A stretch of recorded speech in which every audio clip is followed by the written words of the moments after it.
ہمیشہ آپ کے سامنے میں دو راستے آئیں گے. ہر انسان کے سامنے میں کبھی نہ کبھی اس کو فیصلہ کرنا پڑ جاتا ہے, دو مختلف چوائسز آ جاتی ہیں.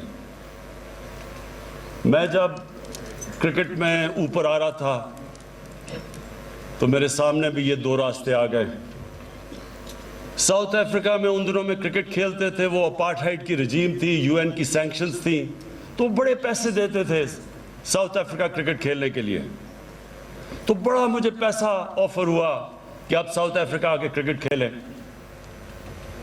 لیکن اگر میں کرکٹ کھیلتا تھا ان کے لیے تو میں ایک رجیم جو کہ ریسسٹ رجیم تھی, اپارٹھائیڈ کی رجیم تھی, میں نے اس کو سپورٹ کرنا تھا. تو پیسہ تو مل جانا تھا لیکن عزت نہیں ملنی تھی. پھر جب میں کیپٹن بنا, پہلے ہی کیپٹن میں مجھے ایک ہندوستان کے کسی بکی نے آفر کیا کہ اگر آپ ٹاس کا میں فیصلہ بتا دیں تو آپ کو اتنے پیسے دیں گے. ان دنوں میں بڑا پیسہ تھا وہ. تو یہ یاد رکھنا کہ یہ ہر انسان کو یہ دو راستے, ایک شیطانیت کا راستہ ہے, ایک انسان کی عظمت کا راستہ ہے. ایک راستہ وہ ہے جو اللہ قرآن میں ہمیں کہتا ہے کہ نبی صلی اللہ علیہ وسلم کے راستے پہ چلو, ان کی سنت پہ چلو. وہ راستہ آسان راستہ نہیں ہے. کئی دفعہ جو آپ آسان راستہ سمجھتے ہیں وہ آپ کی تباہی کا راستہ ہے. تو آپ کو ہمیشہ یہ چوائسز کرنی پڑیں گی. اور یہ میں آپ سے بالکل, یہ جو شیخ رشید نے کہا, یہ بالکل آپ کی بات ٹھیک ہے. میں سمجھتا ہوں کہ آپ کو بھی جو تنخواہ ملتی ہے وہ کافی نہیں ہے, بلکہ آپ کو نہیں, ہمارے کتنے تنخواہ دار طبقہ ہے, کیونکہ مہنگائی بڑھتی گئی ہے کئی سالوں سے, تو اس کی وجہ سے تنخواہیں اتنی نہیں جتنی ملنی چاہیے.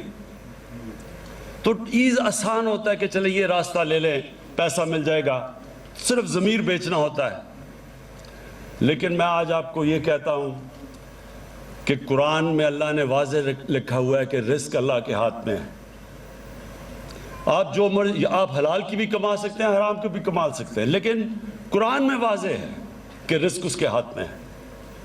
میں نے اپنی زندگی میں دیکھا, اور شیخ رشید نے بھی اسی ٹائم پہ دیکھا ہوگا, وہ سیاستدان جن کو اللہ نے اتنا موقع دیا, ملک کے سربراہ بنا دیے, اور ان کے سامنے بھی یہ دو راستے تھے. وہ بھی حلال کی کمائی بھی کر سکتے تھے, اور بہت بڑی ایک عزت ہوتی ہے ملک کا سربراہ بننا. لیکن جس راستے پہ وہ نکل گئے, آپ کے سامنے آج وہ عبرت کا نشان بنے ہوئے ہیں. ان کے پاس آج اتنا پیسہ ہے, ان کو خود نہیں پتا کتنا پیسہ ہے, لیکن کبھی ہسپتالوں میں جا رہے ہیں, کبھی ملک سے باہر جا رہے ہیں, کبھی بچے باہر جا رہے ہیں,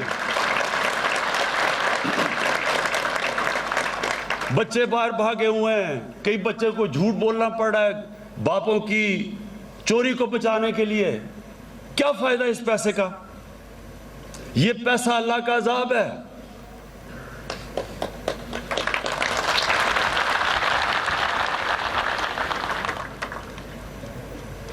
تو میں آج آپ کو پھر یہ ایک چیز بتانا چاہتا ہوں کہ ساری یہ یاد رکھیں, کئی لوگ نماز پڑھتے ہیں, ان کو پتہ ہی نہیں وہ کیا مانگ رہے ہیں اللہ سے. 5 وقت میں اللہ کی جب نماز پڑھتے ہیں صرف ایک چیز مانگتے ہیں, اللہ ان کے راستے پہ لگا جن کو تو نے نعمتیں بخشی. یعنی آپ کا خوشی کا راستہ ہے. جو نعمتیں جب اللہ کسی پہ بخشتا ہے وہ سب, اس کو تو اندر سکون مل جاتا ہے. اور جو راستہ ہم سمجھتے ہیں کہ آسان راستہ ہے, ہم دیکھتے ہیں لوگوں کو کہ بڑے بڑے محلوں میں رہ رہے ہیں, اصل میں ان کی اصلیت تو اندر کیا ان کے اوپر گزر رہی ہوتی ہے وہ اللہ جانتا ہے. عذاب ہوتا ہے. تو آپ کے لیے, کیونکہ آپ کا بہت بڑا رول ہے معاشرے میں, پولیس کا بہت بڑا رول ہے. پولیس ایک معاشرے کے اندر جب لوگوں کی حفاظت کرتی ہے اور لوگ پولیس کو اپنا لیتے ہیں, میری بات یاد رکھنا کہ وہ معاشرہ اٹھ جاتا ہے. کیونکہ وہاں سب سے بڑی چیز انویسٹمنٹ آنی شروع ہو جاتی ہے, سرمایہ کاری شروع ہوتی ہے. ہمارے بیرون ملک پاکستانی وہ سب سے بڑا اس ملک کا اثاثہ ہے. میں کیونکہ میرا واسطہ ان سے زیادہ تھا دنیا میں کرکٹ پہ پہلے ٹریول کرتا تھا, پھر اس کے بعد ویسے جب میرا باہر جانا ہوتا ہے تو ان کو سب سے بڑا مسئلہ کیا ہوتا ہے کہ وہ جب اپنا باہر سے پیسہ پاکستان لے کے آتے ہیں, کوئی پلاٹ لیتے ہیں, کوئی گھر لیتے ہیں, یا قبضے ہو جاتے ہیں ان پہ, تو جب وہ گھر اور پلاٹ ہی نہیں لے سکتے, وہ یہاں سرمایہ کاری کیسے کریں گے, فیکٹریاں کیسے لگائیں گے؟ تو وہی ذہن میں ڈال لیں کہ صرف اوورسیز پاکستانی اس ملک کو اٹھا سکتے ہیں. لیکن ان کا مسئلہ کیا ہے؟ ان کو اس وقت اعتماد نہیں ہے کہ ہمارا پیسہ, ہماری انویسٹمنٹ سیکیور رہے گی, سیف رہے گی. اور اس لیے پولیس کا بہت بڑا رول ہے اس پاکستان کو اوپر اٹھانے میں.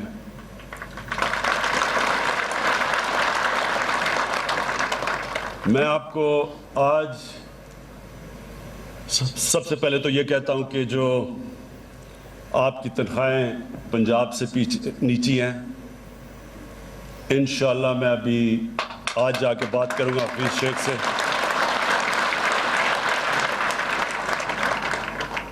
میں آپ کو یہ سب کو بتا دوں کہ یہ ملک, ہم جب پچھلے 2 سال سے جو ہمارے معاشی حالات ہیں, سب سے بڑا مسئلہ کیا ہے؟ ملک کے گھر کی طرح ہوتا ہے, گھر مقروض, سب سے زیادہ قرضے چڑھے ہوئے ہیں. تو جب ایک گھر پہ قرضے چڑھتے ہیں تو کیا کرتا ہے گھر؟ ہر گھر میں کبھی نہ کبھی مشکل وقت گزرتا ہے. تو جب قرضے چڑھتے ہیں تو گھر اپنے خرچے کم کرتا ہے جب تک اس کی آمدنی نہیں بڑھتی. تو جب خرچے کم کرتا ہے تو تکلیف ہوتی ہے لوگوں کو. ہم نے بھی میں نے اپنے آفس کے, پرائم منسٹر ہاؤس اور پرائم منسٹر آفس کے 60 سے 70% خرچے کم کیے ہیں. ہم نے فیڈرل گورنمنٹ نے 40 ارب اپنی فیڈرل گورنمنٹ میں خرچے کم کیے ہیں. کیوں کیے ہیں؟ کیونکہ ہم نے بیلنس کرنا ہے, ہم قرضوں پہ گزارا نہیں کر سکتے. اور میں بڑے فخر سے آج کہتا ہوں کہ جو 2 ہمارے سب سے بڑے مسئلے تھے, ایک ہے کرنٹ اکاؤنٹ ڈیفیسٹ, یعنی کہ جو پیسہ ڈالر ملک میں آ رہے ہیں اور جو باہر جا رہے ہیں, یہ 5واں مہینہ ہے کہ وہ 17 سال کے بعد وہ سرپلس میں چلا گیا ہے. اور دوسرا جو ہماری آمدنی اور خرچے اندرونی ہیں, اگر ہمیں قرضوں کی قسطیں نہ ادا کرنی پڑیں تو اس میں بھی ہم نے اپنا بیلنس کر لیا, یعنی کہ ہم تھوڑا سرپلس پہ ہیں. یہ بہت بڑا 2 سالوں میں ہماری گورنمنٹ نے, میرے خیال میں یہ بہت بڑا کارنامہ انجام دیا. کوئی نہیں سمجھ رہا تھا کہ 2 سالوں میں یہ ہوگا. لیکن جب تک ہماری آمدنی نہیں بڑھتی تو ساری قوم کو کہتا ہوں تھوڑا صبر کرنا پڑے گا آپ کو, کیونکہ انشاءاللہ جس طرح آگے حالات ہمیں نظر آ رہے ہیں, ہمارے ملک میں اللہ نے سب کچھ دیا ہے, صرف ہم نے اپنی مینجمنٹ گورننس سسٹم ٹھیک کرنا ہے اور یہ ملک اٹھ جائے گا. اور انشاءاللہ ہمارے پاس اتنا پیسہ ہوگا کہ پولیس کو ہی نہیں, آپ کی تنخواہیں پنجاب نہیں, سارے پاکستان میں پولیس کی بھی تنخواہیں بڑھائیں گے. اپنے جو ہمارے سارے سرکاری نوکر ہیں, بیوروکریٹس ہیں, تنخواہ دار ہیں, انشاءاللہ سب کی تنخواہیں بڑھائیں گے جیسے جیسے آمدنی ہماری بڑھتی جاتی ہے. لیکن میں 2 چیزیں آج کہنا چاہتا ہوں اسلام آباد پولیس کو. نمبر 1 کہ ساری اسلام آباد پولیس کے ہر گھر کو ایک ہیلتھ کارڈ دیں گے ہم. ہیلتھ کارڈ کا مطلب کہ ہر گھر کے پاس ایک ہیلتھ انشورنس ہوگی, اور انشاءاللہ 10 لاکھ روپے کی ہر پولیس کے گھر کی ہیلتھ کی انشورنس ہوگی کہ 10 لاکھ تک کسی گورنمنٹ یا پرائیویٹ ہاسپٹل میں آپ اپنا علاج کروا سکیں گے. اور دوسرا, آپ کو میں جو ہم نیا پاکستان ہاؤسنگ بنا رہے ہیں, اس کے اندر جو بھی تنخواہ دار, اور خاص طور پہ شروع آپ سے کریں گے, اسلام آباد پولیس اور آپ کے اسلام آباد میں جو فیڈرل یہ جو ہمارے سرکاری نوکر ہیں, ان سب کے لیے ہم اب وہ کرنے جا رہے ہیں جو کبھی پاکستان میں پہلے نہیں ہوا, کہ سرکاری نوکر جو اپنی تنخواہ سے جو کرایہ دیتے تھے, وہ کرایہ آپ کے گھروں کی قسطوں کے اوپر چلا جائے گا. یعنی کہ بجائے کرایہ دینے کے وہ گھر کی قسطیں دیں گے اور آپ کا وہ گھر اپنا ہو جائے گا. یہ ہمارا بڑا پروگرام ہے نیا پاکستان ہاؤسنگ میں، خاص طور پہ آپ جیسے پولیس والوں کے لیے، سرکاری نوکروں کے لیے. تو وہ انشاءاللہ ہم پولیس سے شروع کریں گے اور ہم ہیلتھ کارڈز بھی آپ سے شروع کریں گے. باقی میں آئی جی صاحب جو آپ نے ریکویسٹ کی وہ میں ساری آپ کی جا کے پروسیس کروں گا. جو آپ نے چیزیں کہی وہ کیونکہ میں بادشاہ نہیں اور پرائم منسٹر ہوں تو مجھے پوچھنا پڑتا ہے اپنے فائنانس منسٹر سے، اس سے بات کر کے. تو انشاءاللہ آپ کی پوری کوشش کروں گا آپ کی حمایت کروں. میں آپ کو آخر میں پھر اپنی پولیس کو آج آپ جو پاس آؤٹ کیے ہیں آپ کے لیے بھی اپنی ساری پاکستان میں جو پولیس ہے اس کو بھی آج پیغام دینا چاہتا ہوں کہ اب وقت آ گیا کہ ہماری پولیس ایک اور لیول کی ہو، جس کی عزت ہو معاشرے میں، جو معاشرہ اس کو اون کرے. اور انشاءاللہ جس طرح پختونخوا کے اندر ایک چینج ہم نے دیکھا تھا، میں وہ سارے پاکستان میں دیکھنا چاہتا ہوں. اور آپ جو نئے آج پاس آؤٹ کیا ہے آپ سب کو، تو میں پہلے اسلام آباد میں بالکل ایک فرق دیکھنا چاہتا ہوں کہ بالکل پولیس ایک